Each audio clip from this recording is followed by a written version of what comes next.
Olá, graças a Deus, mais um grande dia, como sempre, uma grande oportunidade, é um privilégio imenso, maravilhoso, como sempre, poderoso, poder compartilhar nossa leitura bíblica, esse devocional que Deus nos dá dia após dia, o poder de conhecê-lo ainda muito mais, de temê-lo ainda muito mais. E quanto mais nós tivermos sabedoria, entendimento e a revelação na nossa alma, no nosso coração, o quanto mais poderemos prevalecer em meio às dificuldades, em meio às impossibilidades, às adversidades. Como vimos no 2 Reis, no capítulo 11, nós lemos isso.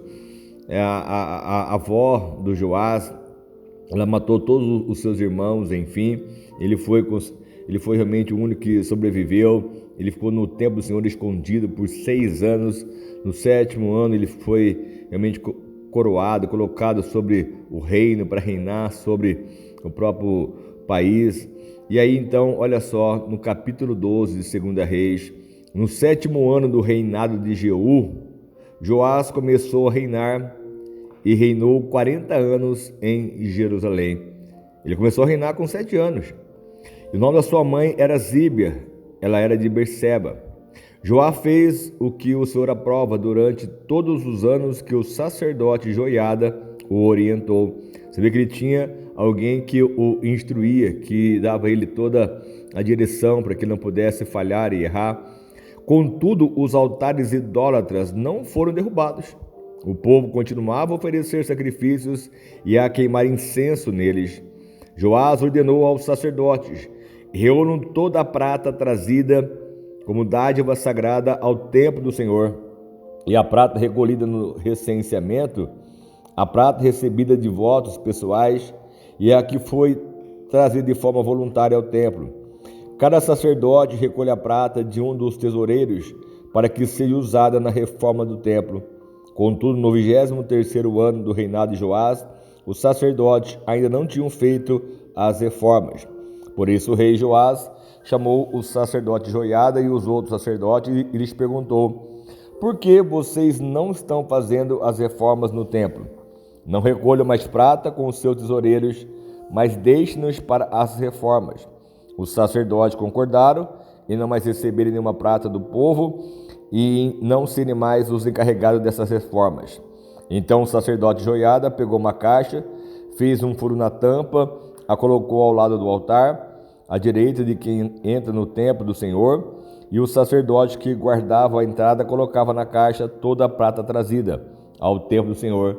E sempre que havia uma grande quantidade de prata na caixa, o secretário real e o sumo sacerdote vinham, pesavam a prata que era o templo trazida ao Senhor e a colocavam em sacolas. Depois que de pesada, entregava a prata aos supervisores do trabalho no templo.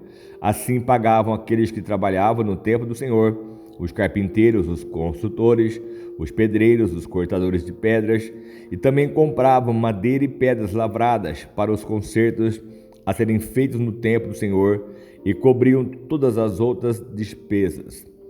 A prata trazida ao templo não era utilizada na confecção de bacias de prata, cortadores de pavio, bacias para aspersão, cornetas ou qualquer outro utensílio de ouro ou prata para o templo do Senhor.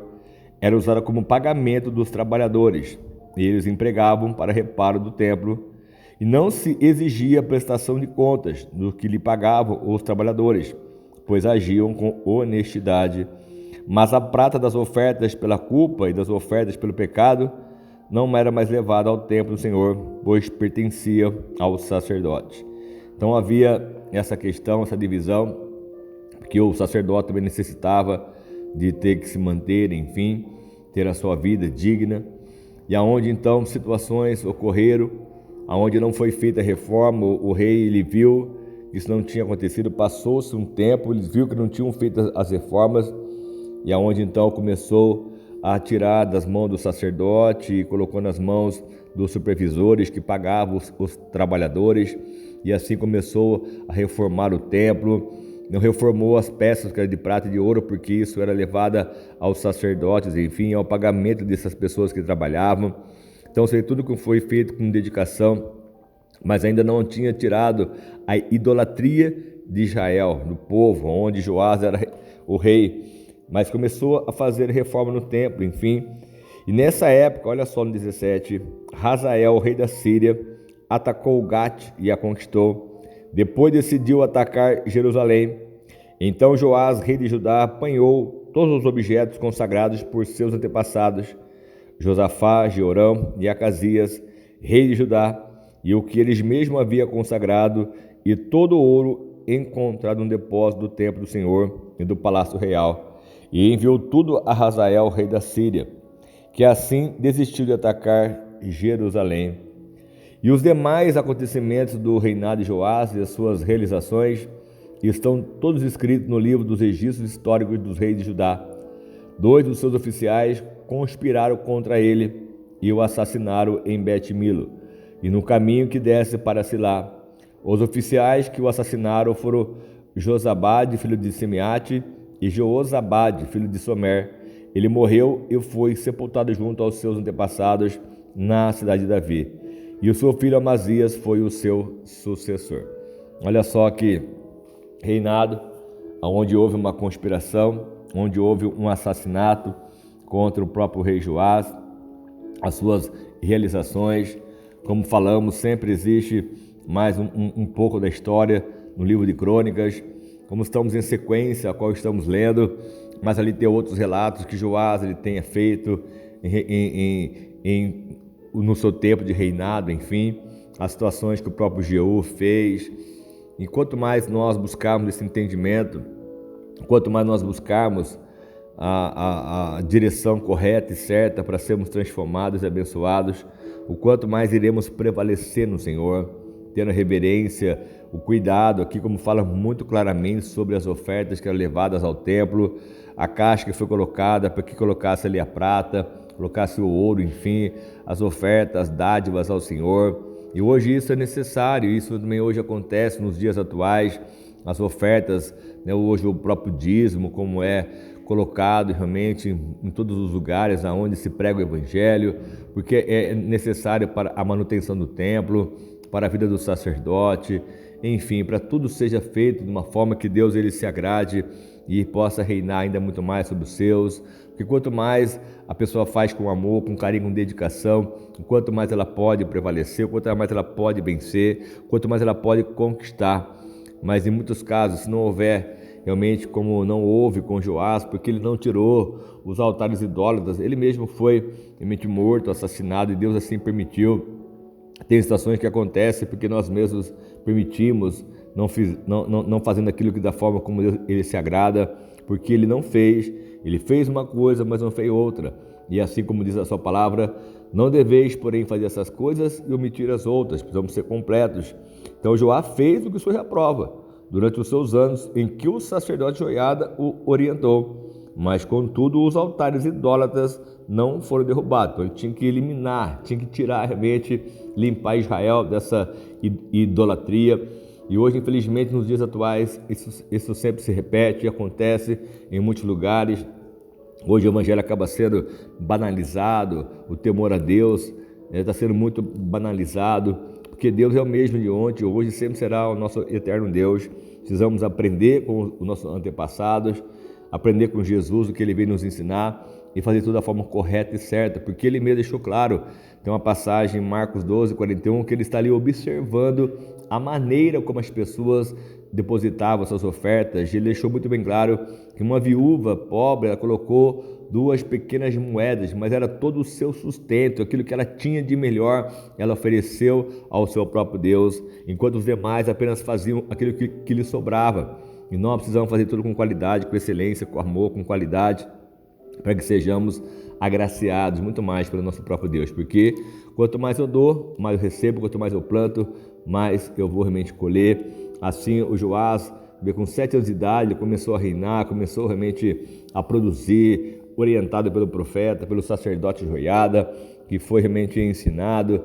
Temos outras passagens, nós já falamos sobre isso, que quantos foram pelos próprios profetas orientados, os sacerdotes orientados, como foram abençoados, como foram realmente tão cheios de vida, de prosperidade, felicidade, as realizações acontecendo sobre a sua vida, e é o que Deus quer fazer sobre nós. Nós fomos realmente ali honestos, sinceros, porque até então diz aqui uma parte que eles faziam tudo realmente com honestidade. Olha só, não se exigia prestação de contas dos que pagavam os trabalhadores, pois agiam com honestidade. Então o que Deus quer ver de nós essa honestidade, essa fidelidade, para que Ele possa nos abençoar, nos prosperar ainda muito mais. Amém? Em nome de Jesus, vamos orar, vamos clamar ao nosso Deus para que Ele possa nos surpreender e nos abençoar ainda muito mais. Senhor amado Pai, mais uma vez eu quero te agradecer por este momento, essa palavra, meu Deus, mais uma leitura de mais um capítulo, meu Deus, das Sagradas Escrituras, e eu creio que ela vem nos dar o norte, meu Pai, a direção, a orientação para fazermos para com o Senhor, que desde o princípio dessas coisas assim se fazia, meu Pai, conforme a Tua ordenança, o Teu poder e conforme a necessidade de cada momento, meu Deus, como aqui Joás, ele tinha essa necessidade de reformar o altar, reformar o templo do Senhor, meu Deus, então assim era feito da forma como o Senhor tinha ordenado, o Senhor deu a condição a ele, meu Pai, então que assim nós possamos ter esse entendimento e fazer com muito mais amor, qualidade e excelência, meu Pai, e não sermos jamais enganados, porque o coração ele é enganoso, mas quando há obediência, quando há a fidelidade, quando há realmente a honestidade no nosso coração, nossa alma, o quanto mais teremos alegria em fazê-lo e realizar, como essa viúva ela fez, meu Deus, com todo o seu coração, ofertando-se tudo que ela tinha ao Senhor, meu Pai. Então eu creio que o Senhor pode fazer, realizar muito mais sobre cada vida, derramando bênçãos, felicidade, prosperidade, porque eu sei que o Senhor é que dá a semente para que possa ser semeada, e o Senhor que o Senhor vai aumentar muito mais o fruto dessa sementeira, que ela venha produzir muito mais semente, que ela venha ter abundância para emprestar, jamais tomar emprestado, por cabeça, jamais por cauda, por cima, meu Pai, jamais por baixo. Então pedimos a tua bênção para que haja paz sobre cada vida, o poder, meu Pai, que ela possa viver o melhor dessa terra. Então nós pedimos a tua unção, o teu poder, para que haja essa prosperidade e essa felicidade em cada vida, em nome do teu Filho amado, Senhor Jesus. Amém? Deus abençoe muito a sua vida, que você possa ter essa experiência com o próprio Deus, saber que Ele está trabalhando sempre em nosso favor, e quanto mais colocarmos essa dinâmica em nossa vida e fazer tudo conforme Deus Ele se agrada, o quanto mais seremos abençoados, prosperados, cheios de bênção, felicidade e prosperidade, em nome de Jesus. Amém? Deus abençoe, tenha um ótimo dia, uma ótima tarde, e que Deus te abençoe e prospere muito. O que você precisar, pode contar conosco sempre, nossas mensagens, orações, em nome de Jesus.